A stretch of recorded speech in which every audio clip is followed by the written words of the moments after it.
Back in 1979, two surfers crossed paths in Portugal. Not chasing fame or trends, just chasing waves, foam and fun. That friendship became Semente, a shaping house perched above the cliffs of Coxos, one of the most iconic waves in Portugal. Nick and Miguel aren't just shapers. They're storytellers, craftsmen, definitely characters, and two of the warmest people you ever meet in the surfboard industry. I was recently lucky enough to sit down with both of them, tour their factory, ask some questions about board design, and dive deep into conversation that only decades of authentic experience can create. This is the first of a multi-part series, and if you care about surfboards made with heart, history and hands that truly know, this one's for you.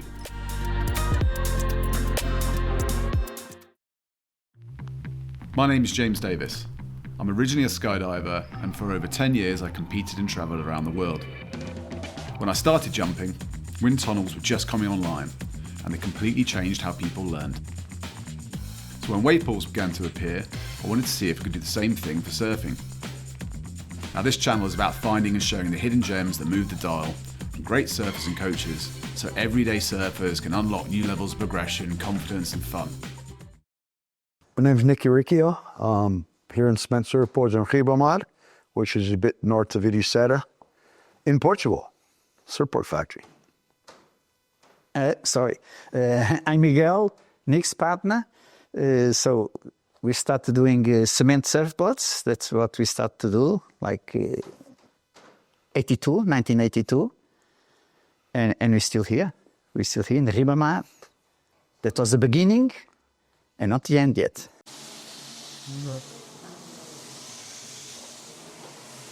Nice to meet you, James.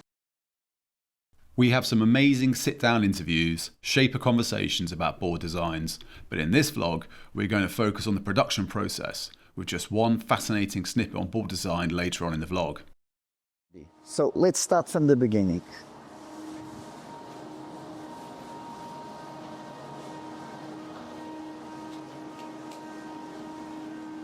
So James, this is the inside. This is the foam, the inside of the surfboard.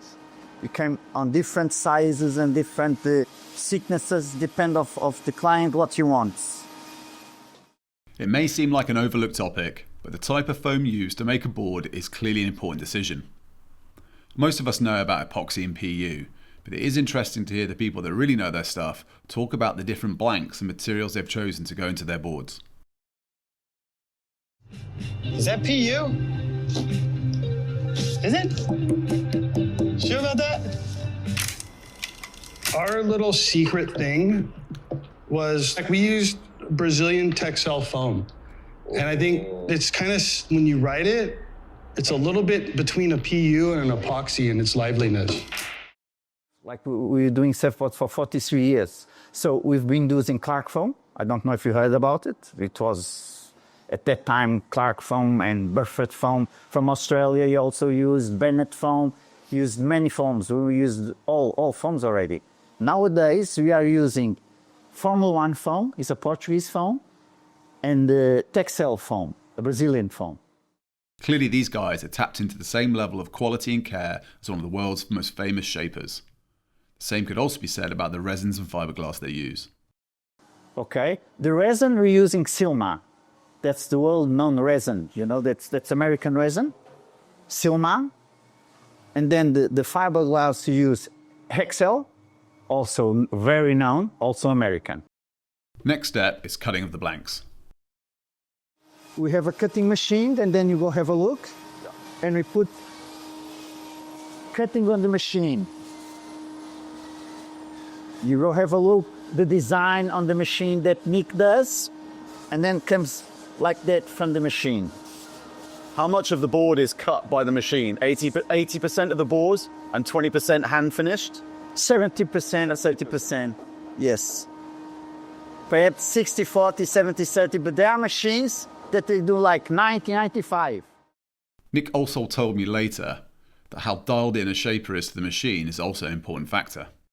We go Nick now. So here's Nick. My partner for 43 years, still brothers. Now he want to talk with you and explaining the questions you are doing about blanks and the final shaping. Nick Uricchio is the mastermind behind board design at Semente. Originally from the US, he met Miguel in 1979, and in 1982 they started Semente. He has shaped boards for numerous pro surfers over the last 45 years, but the normal customer can also start a relationship to produce and evolve the boards they want to use. So, what's happening here, Nick? I just finished this board, just a custom for a guy that I made him on board a while ago, and he came back, wants another one. Asked for a bit more width and a bit more float up front under his chest and that. And I just finished this one. Now I wanted a bit lower rail on it too and that, so this is something to get in the water a bit more. We will come back to Nick sharing some of his amazing thoughts on board design in a minute, but he is also supported by one other shaper, Daniel. Daniel pops in the room. Get in there. This Daniel also works with me as a shaper. He's like stellar longboard shaper. Brought in a lot of new models for us. Caballozo, twin fins, does amazing work, this guy. So now they're part of our puzzle. He has 28 years of experience, and it's fascinating how much care and passion there is for surfboard design in the factory. This is a hand shaping. This is Daniel, also a shaper, Brazilian shaper that's here for many years. Estás aqui há quantos anos? Sim. He works here for 7 years, but he shapes for shapers há quantos anos? 28 years shaping.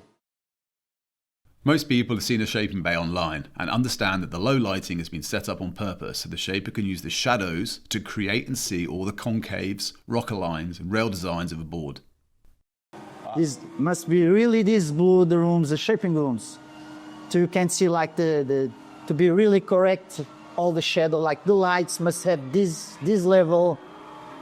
Oh, tricky, you know? And like that you can see where he must take more, where not more. You can see the concaves in there. Yes, the concaves, everything. Not easy, huh? And when the boards are shaped, they came here, they're gonna be glassed, okay, giving the fiberglass. If a board is painted like this one, normally painted on the foam. So it's still on the foam. And the paint room is in here. With regards to colour, it was interesting to hear that spraying the board had the same colour impact as resin tints, but that because of the extra time and slower process that resin tints incur, it adds additional costs, which most people nowadays prefer to avoid. And coloured resin? Putting colour? Yes, there's another room, but like, we don't do that much. Like, there's not many orders, and why? Because it's really much more expensive. Because it's much more work. So people, nah. But it's a kind of a fashion also. Some people, okay, but I want color resin. Okay, we do it. Okay, so in here. So normally, and like to have an idea, normally because of the price, people want white. They don't want painted. They want white, because it's cheaper. Yeah. Next up in the process is the fiberglass. So now, like this is the fiberglass. Yeah. This is with a layer already. We give like he's just going to do in the afternoon. If you want coming here in the afternoon, can come by yourself. So he gives like the first layer because he gave yesterday. So it must dry. And you see here still the foam and the layer came still here, if you can see. And today, he gives the layer on the top. One layer inside takes only 45 minutes, but it takes over a day for the resin to dry, which is needed before starting the other side of the board in the next layer. This takes like 45 minutes, but must dry from one day to the other. So just next day, he can do the second layer. Okay. It takes time, you know? So 24 hours for one layer. Yes. Yeah. Like it's like one day for shaping and painting, another day for glassing, because today he gives the top of this one and the bottom of other three. Yeah. So it's like on how do you say, like on the production, you can do 3, 3, 3. So you give the bottom from this one today, and tomorrow you give the top, and tomorrow you give the bottom from that one. You know what I mean? So it takes like 5 days to finish one board. So the glass, we use the resin. This is a liquid, as you can see. And we put catalyst to then it dry. You know the process, okay? For who don't know the process. Cement also make epoxy boards, but it takes longer to produce than PU, which in turn leads to increased costs, but they do offer these boards. Much more the resin and the work, like epoxy board, like I told you, like the dry is much more longer than the PU boards. So you can't do so many boards, you know, a month if they would be all in epoxy. So that makes also more expensive, you know. The final part of production is adding the fin boxes, doing a final hot coat, and the sanding of the boards to give them their finishing touches. Here's where you put the fins of the surfboards. That's held it.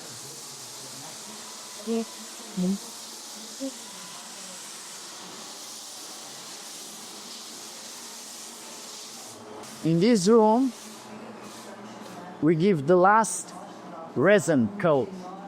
And as you saw, he's then sanding here the edge. As the surfboards, they all has an edge here.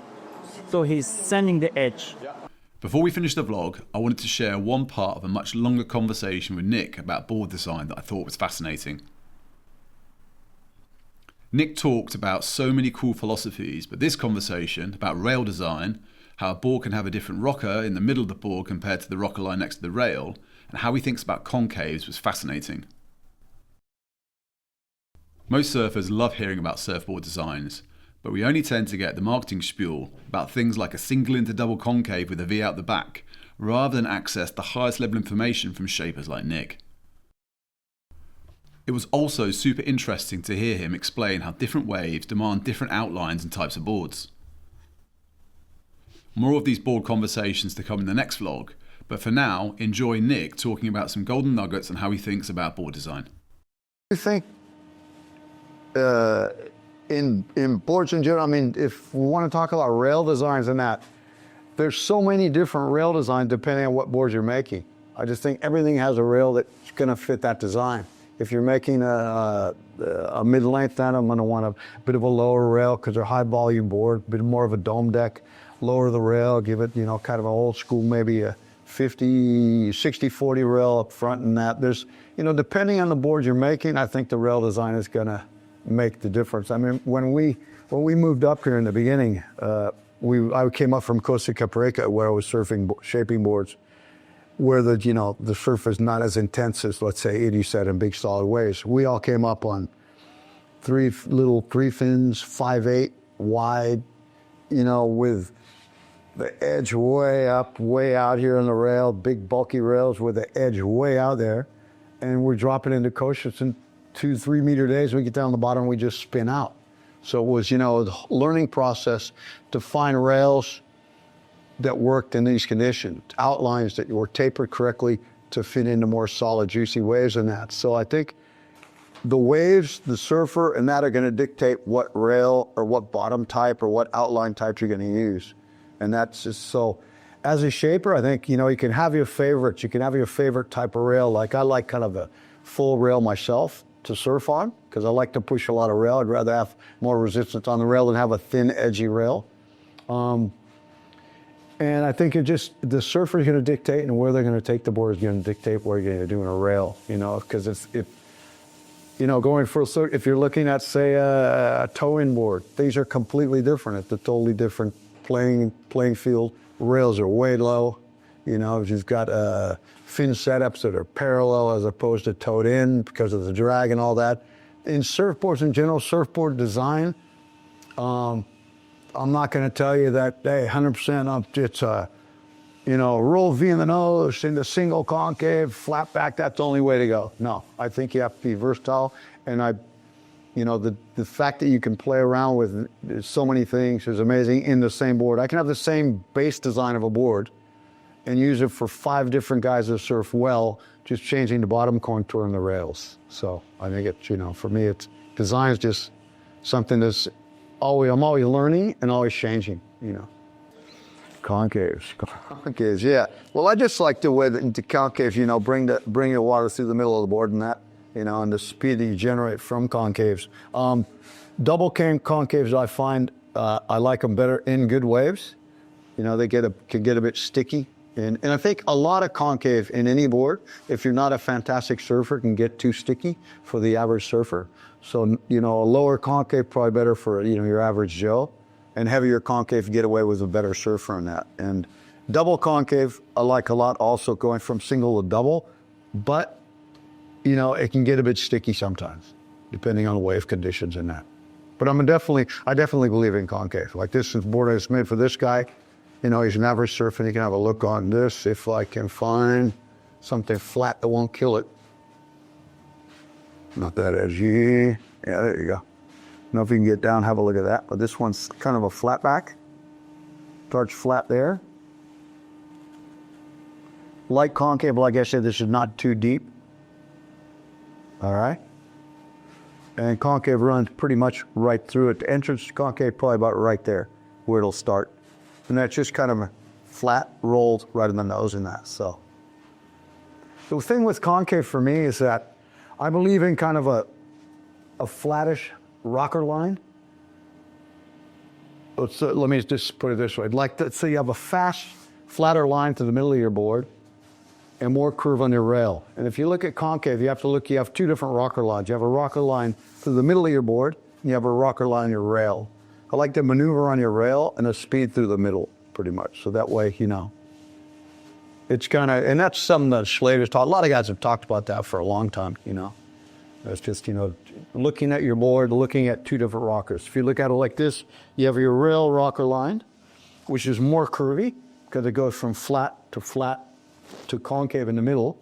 And if you turn it a bit, you have your stringer line, you know, which is a flatter line through the middle. As mentioned before, there are more of these in-depth conversations with Nick to come. I'll put the full 1 hour plus conversation with Nick in Spotify, so you can listen to it when you're in the car going for a surf. But for now, let's call this vlog to a close with Nick explaining the brand name Semente, where it came from, and what it represents. I think it's on my door right behind you there. That's our original label, okay? If you swing over there. That's our original label, and it was just a seed that was sprouting. This is in 82. You know what kind of seeds were sprouting in 82, don't you? Anyways, that was kind of the base, you know, the idea. Something new that was going to happen, something new was going to sprout. In the next vlog, we share more of the surfboard design conversation with Nick Uricchio, because who doesn't like surfboards and listening to the geniuses who created them? Until next time, enjoy your surfing wherever that may be.